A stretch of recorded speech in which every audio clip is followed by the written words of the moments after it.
발치 교정하신 분들한테서 나타나는 경우예요. 치아가 탁 쓰러지면서 턱이 틀어져요.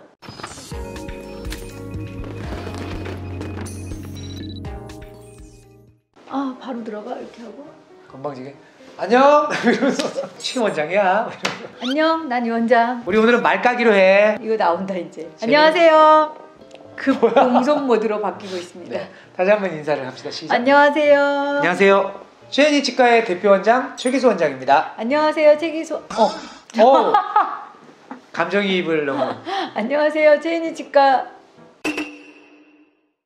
교정 치료가 훌륭하게 잘 끝났는데 근데 이상하게 뭔가 비대칭이 좀 심해진 것 같아요 라고 해서 오시는 분들이 가끔 계세요. 좀 있죠, 그런 분들? 매우 많죠. 맞나요?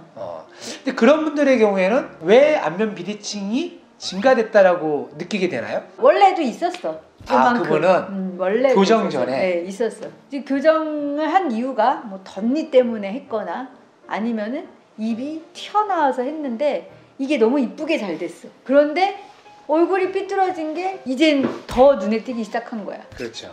두 번째 문제가 이제 드러나는 거죠, 수면 위로. 비대칭이 있다는 걸 인지를 하더라도 뭐 이 정도는 난 돌출림만 해결되면 돼. 그냥 이 정도 비대칭은 살만해. 이제 이렇게 생각하고 교정 치료를 하셨다가 끝나고 나서 돌출입이 너무 만족스러운데 근데 이거 비대칭이 또 눈에 보이네. 눈 하고 나면 코 하고 싶은 뭐 이런 마음인 거죠. 그런 분들이 교정이 끝났을 때 보통 그 비대칭을 느끼게 되는 특징들이 좀 있나요? 있어요. 공통점들? 치아 정중선이 안 맞는 거를 가장 많이 말씀하시고 저는 턱이 비대칭이에요 이렇게 하고 오세요. 그래서 왜요? 그렇게 뭐 여쭤보면은 이제 저 위아래 중심선이 안 맞잖아요. 아래 턱의 위치는 지극히 정상이신데 윗턱이 틀어진 거예요. 그렇죠. 윗턱 비대칭. 이런 경우도 그렇죠. 있고 치아 정중선 문제를 가장 많이 말씀하시고 이제 두 번째는 양쪽 씹는 게 많이 달라요.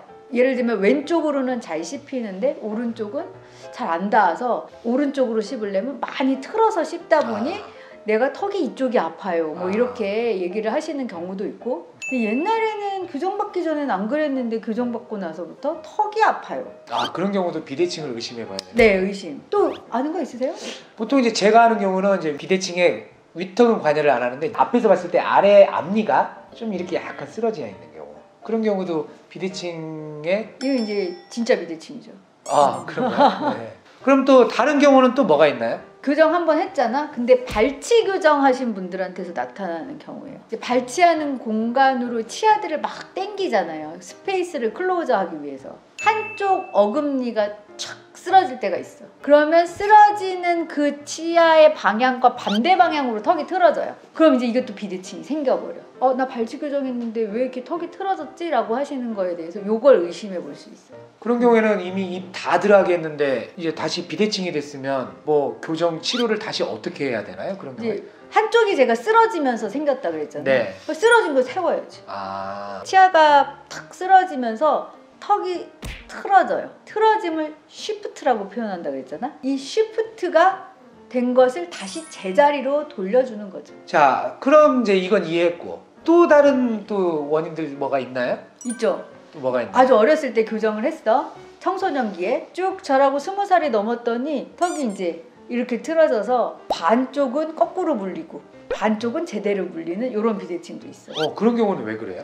마지막 자녀 성장이 이제 쫙쫙쫙 일어나면서 한쪽이 탁 이제 좀 많이 성장이 일어나면서 이렇게 틀어지는 경우죠. 이런 경우는 조금 자녀 성장분에 의한 어쩔 수 없는 이 마지막 조절이 조금 실패된 거죠. 그 당시에 교정치과 담당 선생님이 정말 훌륭하게 교정을 끝냈는데도 불구하고 맞아요. 끝내고 안녕 했는데 그 다음 키가 자라면서 그렇죠.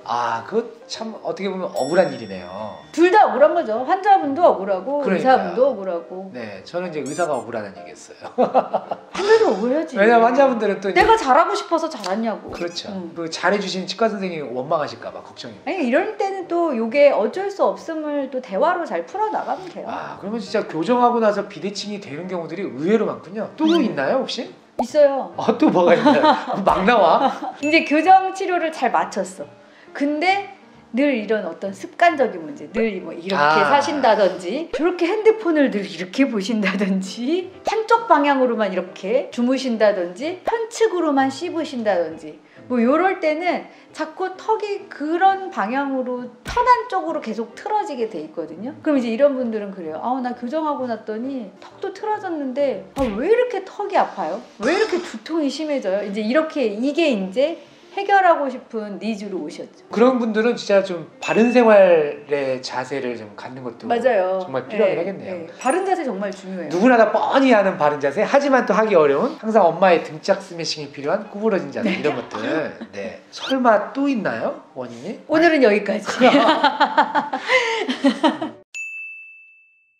원인은 여러 가지여도 치료의 어떤 원칙은 좀 한결같은 뭐 있을 것 같은데, 어떤 치료를 선택하게 되나요? 그러니까 이 모든 것이 어떻게 보면 다 안면 비대칭 교정이잖아요. 결과는 그렇게 된 거죠? 네. 진단은 그냥 안면 비대칭 교정. 그래서 안면 비대칭이 있을 때 맨날 말씀드리는 게, 비대칭의 원인이 부정교합에 있으면 부정교합으로 풀어가면 되는 거예요.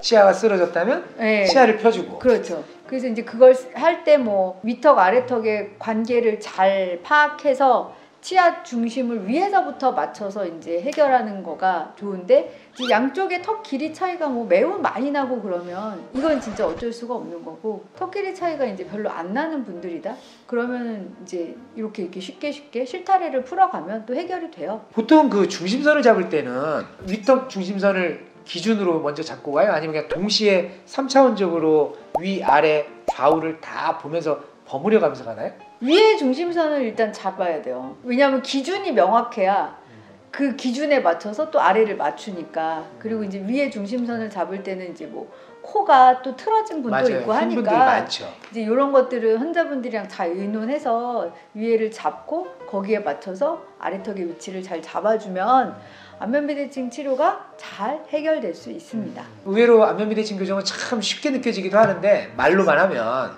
실제로는 참 또 단점이라면 기간이 좀 오래 걸리기도 하니까. 요즘 조금 줄였어요. 네, 조금 줄였죠. 조금 줄였어요. 이 원장님이 조금 줄였다고 하는데 뭐 케바케긴 하지만 뭐 짧게는 한 2년 되죠? 네. 길게는 한 3년? 맨날 똑같아. 왜 환자분들이 보면 그렇게 보통은 있어. 2년 6개월? 다 맨날 저 사람들은 나와서 2년에서 3년이래. 이게 말이 돼? 막 이럴 것 같은데. 맞아요. 간단한 교정은 아니니까요. 저희도 한 6개월 만에 끝냈으면 참 좋겠어요. 오늘은 안면 비대칭으로 교정 후에 재발이 온 경우에 대해서 알아봤습니다. 꽤 많죠? 네, 의외로 좀 많네요. 네. 그러면 이번 영상이 그러한 분들에게 도움이 되셨으면 좋겠습니다. 감사합니다. 감사합니다. 노래 한 곡 좋아하시죠? 재밌게. 비가 내리고. 몰라. 얼굴만 봐도 재미없어.